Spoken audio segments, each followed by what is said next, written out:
सध्या भारतामध्ये ऑपरेशन सिंदूर झालं। या ऑपरेशन सिंदूरमध्ये भारताने पाकिस्तानला चोख प्रत्युत्तर दिलं।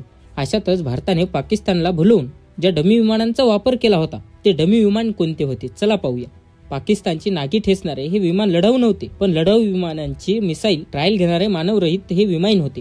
पाकिस्तानची एअर डिफेन्स सिस्टीम कुठे तैनात आहे याचा अंदाज घेण्यासाठी भारतीय हवाई दलाने डमी विमानांना पाकिस्तानात घुसवलं होतं। भारतीय हवाई दलाने याची माहिती देताना आपले पायलट सुखरूप आहेत याचे सांगितले होते।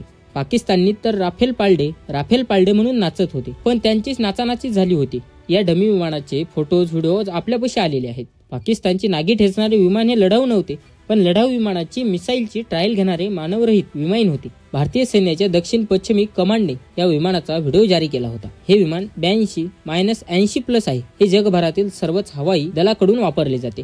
जवळपास 45 मिनिट हे विमान हवेत उडू शकते। यामध्ये इतर विमानासारखे इंजिनही असते, विंगही असतात आणि ट्रॅकही ड्रोन सारखी यंत्रणा असते। एका प्रकारे ड्रोन सारखेच असलेले हे डमी विमान सुखोई, मिग किंवा राफेल सारखे भासते। किनेटिक या कंपनीने विमान लष्करी सरावासाठी बनवले आहे। नुकतीच या कंपनीने 10,000 युनिट विकले आहे। म्हणजेच या विमानाचा किती मोठा वापर केला जातो हे आपल्याला लक्षात आलं। 82-80+ चा ताशी वेग 720 किलोमीटर प्रति तास एवढा प्रचंड आहे। या विमानाचे डिझाईन भारताने सुखोई, मिग किंवा राफेल सारखे करून घेतलेले आहे। यामुळे रडारला त्याचप्रमाणे पाकिस्तानी रडारने ही चूक केली आणि त्यांची एअर डिफेन्स सिस्टीम सुरू केली। पाकिस्तानने आपले रडार तरंगत सोडले आणि 82-80+ वर आढळले आणि त्यांना भारताची राफेल आली असे वाटले। वटवाघळासारखी सिस्टीम काम करत होती। ते तरंग पुन्हा पाकिस्तानी रडारकडे गेले आणि त्यांनी राफेल असल्याचे संकेत दिले। पाकिस्तानला वाटले काही क्षणात आपण राफेल पाडू, कारण चीनची एअर डिफेन्स सिस्टीम राफेल रोखणार असल्याचा विश्वास त्यांना होता। मात्र चीनचा प्रयत्न अयशस्वी ठरला। एअर डिफेन्स सिस्टीम ऍक्टिव्हेट करण्यात आली। पाकिस्तानने तरी या विमानावर डागण्यास सुरुवात केली। तोवर पाकिस्तानात राफेल पाडल्याचा अफवाचा माहोल उठला।